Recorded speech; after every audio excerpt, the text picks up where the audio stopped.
குழுவை எடுத்து பார்த்தோம் என்று சொல்லி சொன்னா 3000க்கு மேற்பட்ட வன்முறைகள் புலிகள் தரப்பில் செய்யப்பட்டிருக்கு. ஆனா இந்த வன்முறைகள் தொடர்பா அவைகளை ஒன்றும் செய்யலாமத்தான் இருக்குது.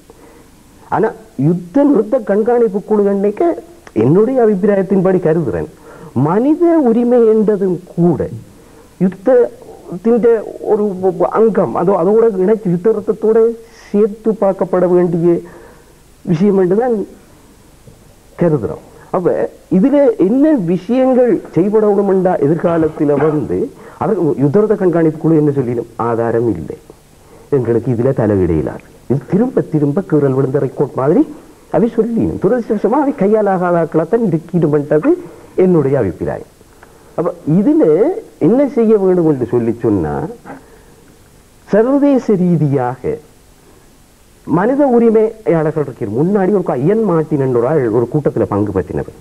அப்படி சர்வதேச ரீதியாக அந்த மனித உரிமை தொடர்பான ஆட்களை இங்க கொண்டு வர வேண்டும். இந்த கொலைகள் நடக்கிற இடங்களுக்கு சரிதானே. கொலைகள் என்று சொல்லிக்குள்ள நான் சொல்ற கொலைகள் வேற தரப்பில் நடக்கலாம்.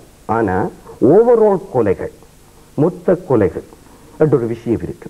ஹோல்சேல் ஒன்று இருக்குது, சின்ன சின்ன கடைகள் என்று இருக்குது சரிதானே. ஒவ்வொரு கொலை, அது கொலை நான் சொல்றேன்னா எங்களுடைய சமூகத்தில் ஒரு நியாயமான பெரிய தோப்பாகவும் இருக்குது, தனிமரங்களாகவும் இருக்கு. அது என்ன மாதிரி வருதுன்ற படுகொலை என்ற ஒரு கருத்தியல், ஒரு விஷயம் இதுக்குள்ள விஸ்தாரமா போயிருக்குது. அது நேரடியாக அந்த மொத்தமா செய்கிற ஆட்களின் செய்தினும் அவர்களுக்கு எதிரான இதுகளும் கூட வரும். அப்ப முக்கியமா சகல விதமான கொலைகளும் நிறுத்தப்பட வேண்டும்.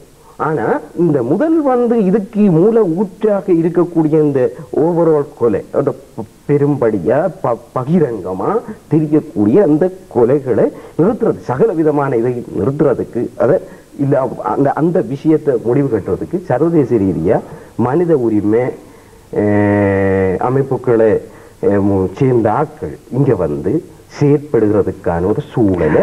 உங்களுடைய கருத்திலிருந்து அப்படி என்றால் அரசாங்கமும் புலிகளும் பேசியிருக்கின்ற விடயம் பிரயோசனமற்றது என்ற ஒரு கருத்து இருக்கிறதா உங்களுக்கு? பிரயோசனம் அற்றது என்றதை பற்றி நான் இங்க சொல்ல வரையில்லை. பிரயோசனம் நான் சொல்ல வர விஷயம் என்னென்றா, இந்த விஷயம் பேசப்பட வேண்டும் என்றதுதான் இதுல ஏற்றுக்கொள்ளப்படுகிறதோ இல்லையோ. இன்னைக்கு உலகம் மாறிட்டு நாங்கள் இப்ப தனிச்சு எங்கே இல்லை. இன்னைக்கு பார்த்தோம்னா செப்டம்பர் 11, ஜூலை 7, மற்றது இன்னைக்கு உலகத்துல ஒரு நாகரிகமான வாழ்க்கையை பற்றின கருத்துக்கள் எல்லாம் வளர்ச்சி அடைஞ்சு கொண்டு வருது. அப்ப இந்த விஷயம் கடைசியா நிகழ்ந்த சம்பவம், நிறைய கொலைகள் நடந்திருக்குது. பல பேர் முகம் இல்லாம போயிருக்கணும். சாதாரண ஏழை மீனவர்களோட பிள்ளைகள், சாதாரண கிராமப்புறத்து விவசாயிகளோட பிள்ளைகள் இதுல இறந்திருக்கணும். அவர்கள் நம்பர் கணக்கில் தான் போனது. ஆனா இங்க கடைசியாக நிகழ்ந்த கொலைக்குள்ளால சர்வதேச சமூகத்துக்குள்ளால ஒரு அபிப்பிராயம் வந்தது, இது ஒரு டெரர் கிரைம், ஒரு பயங்கரவாத குற்றச்செயல் என்ற அபிப்பிராயம் வந்திருக்கு. அப்ப எங்களுடைய சமூக நிலவரங்களை நாகரீகமாக மாற்றுவதற்கு இந்த தருணத்தில் அரசு இந்த விஷயத்தை முன்வைச்சே ஆக வேணும் என்றுதான் என்னுடைய அபிப்பிராயம். அதை சொல்ல வேணும். என்னன்னா மனித உரிமைகளை ஏற்கனவே அந்த விஷயம் இருக்குது, ஆனா அதுக்கு செயற்படுத்தப்பட இல்லை. அது சர்வதேச மனித உரிமை ஆட்கள் இங்க இது பண்ண வேணும். யுனிசெஃப் இருக்குது, இந்த சைல்ட் சோல்டியர்ஸ் விஷயத்தை அவங்க பாக்குறாங்க. ஆனா இந்த சாகுராக்களோட விஷயம் இருக்குது, செத்தா அது அவ்வளவுதான். அது போலீஸும் போய் விசாரிக்காத செல்லும் நான் ஒன்றும் செய்யலாதுன்ற கணக்கு அது எண்ணிக்கையில வயசுல இருக்குமே தவிர அதில் ஒரு விழிப்புணர்ச்சி ஏற்படுத்துறா சர்வதேச மனித உரிமை அமைப்புகள் இதுல நேரடியாக செயற்பட வேணும் என்றதுதான் என்ற அபிப்பிராயம். நான் முதல்ல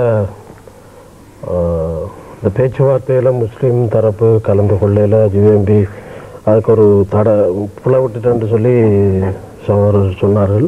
ஆனால் அரசு தரப்பிலே முஸ்லீம் காங்கிரஸின் தலைவர் ஹக்கீம் அவர்கள் அதில் கலந்து கொண்டார்கள். பேச்சுவார்த்தை தொடர்ந்து நடந்து கொண்டு இருக்கின்ற அந்த சூழல் அத்தனையிலையும் அவர் கலந்து கொண்டார்கள். அப்போ அந்த பிரதித்துவம் இல்லை என்று சொல்வது என்னால் ஏற்றுக்கொள்ள முடியாது. நான் நினைக்கின்றேன் அவர் பேசியதன் பின்னர் நீங்கள் உங்களுடைய கருத்தை கூறலாம். மற்றும்படி என்னை பொறுத்த மட்டும் முஸ்லீம் சமூகத்திற்கு அநீதி இழைக்கப்படுகிறது அல்லது முஸ்லிம் சமூகம் தனித்து விடப்படுகிறது என்ற அந்த நிலைப்பாட்டிலே மாற்றம் வேண்டும் என்று நான் அதிலே முஸ்லீம் சமூகத்தை நாங்கள் அரவணைத்து போகவில்லை என்றால் எங்களுடைய தேசியத்தையோ அல்லது எங்களுடைய விடுதலையோ நாங்கள் வென்றெடுக்க முடியாது என்பது என்னுடைய கருத்து.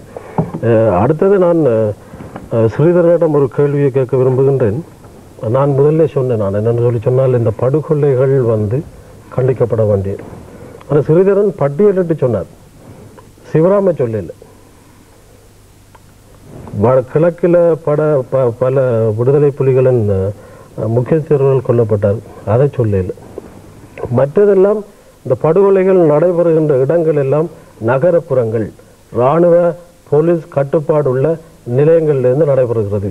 இன்னும் அந்த கொலைகளை கண்டுபிடிக்காத பக்கற்ற தன்மையிலே தான் இந்த அரசின் புலனாய்வுத்துறையும் இருக்கு, போலீஸும் இருக்கு. நான் ஏன் அதை மாற்றணும் என்று சொல்ல வந்தேன்னா, இவர் சொல்லுற கருத்து இன்றைக்கு என்ன செய்தாலும் அது புலிகள் என்று சொல்லுகின்ற கருத்துக்கள் மாற்றப்பட வேண்டும். ஆனால் என்ன பொறுத்தமுள்ள படுகொலை அது புலி செய்தாலும் பிள்ளை, மற்ற ஆட்கள் செய்தாலும் பிள்ளை, படுகொலை என்பது தண்டிக்கப்பட வேண்டும். ஆனால் நாங்கள் பொதுவாக சரியான பிரச்சனைகளை சொல்லும். சிவராம் இன்றைக்கு சர்வதேசத்தில் ஏற்றுக்கொள்ளக்கூடிய ஒரு ஒரு மதிநுட்பம் கொண்ட ஒரு மனிதன். அவர் படுகொலை செய்யப்பட்டிருக்கார். இன்றைக்கு என்ன நடந்திருக்கு? பிடிச்சிட்டு சம்பந்தப்பட்ட அகலண்டை விட்டுட்டான். அப்ப இதுதான் இந்த நாட்டில் நடந்துட்டு. ஆனால் பிரபல ஊடகவியலாளர், பெண் ஊடகவியலாளர் இலங்கையும் கொல்லப்பட்டிருக்கு. அதுவும் பிள்ளை. அதை யார் செய்தார்கள் என்று இட்ட வரைக்கும் கண்டுபிடிக்கப்படவில்லை.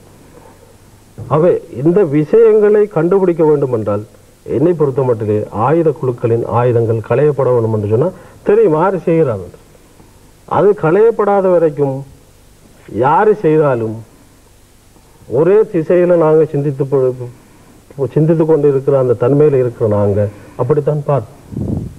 அதை மாற்றணும் என்று சொன்னா பேச்சுவார்த்தையில இந்த நிலைமை, அந்த ஆயுத குழுக்களின் ஆயுதங்கள் களையப்பட வேண்டும் என்ற அந்த முக்கிய சரத்தை அங்க வரணும். அப்படி இல்லைன்னு சொன்னா எல்லாரும் ஒட்டுமொத்தமா குற்றங்களை சொல்லிட்டு தான் இருப்பாங்க. ஆகவே இந்த நிலை மாற்றப்படணும் என்று சொல்லி சொன்னால் ஆயுத குழுக்களின் ஆயுதங்கள் களையப்பட்டால் தான் யார் செய்கிறார்கள் என்பது கண்டுபிடிக்க முடியும். அதுவும் இந்த கட்டுப்பாட்டு பகுதியில் இருக்கிற போலீசாரோ அல்லாடி புலனாய்வுத்துறையரோ அல்லாடி இராணுவமோ இதை கண்டுபிடிக்குமோன்ற அந்த நிலைமையில் இந்தியாவில் பார்த்தீங்கன்னா 10 வருஷத்துக்கு பின்னால் இருக்கின்ற குற்றவாளி பிடிபடுவான். அந்த அளவுக்கு தான் அங்கே இருக்கிற நிலைமை. ஆனால் இங்கே அப்படி இல்லை. இன்றைக்கு தமிழர்களின் உயிர் அது ஒரு செல்லாக்காது. அப்படித்தான் இன்றைக்கு நடந்து கொண்டிருக்கு. கொஞ்ச நாள் போக கதிராவரையும் அப்படி விட்டுருவாங்க. அவை படுகொலைகள் கண்டிக்கப்பட வேண்டும், அதை நான் ஒத்துக்கொள்றேன். ஆனால் எல்லா விஷயத்தையும் நான் சொல்லுவோம். அதான் ஆயுத குழுக்களுடைய ஆயுதங்கள் களையப்பட வேண்டும் என்ற ஒரு கருத்தை நீங்கள் கூறுகின்ற போது, ஏற்கனவே இந்த 2002ஆம் ஆண்டில் செய்து கொள்ளப்பட்ட இந்த யுத்தநிறுத்த ஒப்பந்தம் கைச்சாத்தவுடன் பின்னர் இந்த நாட்டில் இருந்த ஏனைய குழுக்களிடம் ஒப்பந்தத்தின்படி ஆயுதங்கள் களையப்பட்டன. ஆனால் அதற்கு பின்னர் வந்த குழுக்கள் எது என்ற ஒரு கேள்வி இருக்கிறது.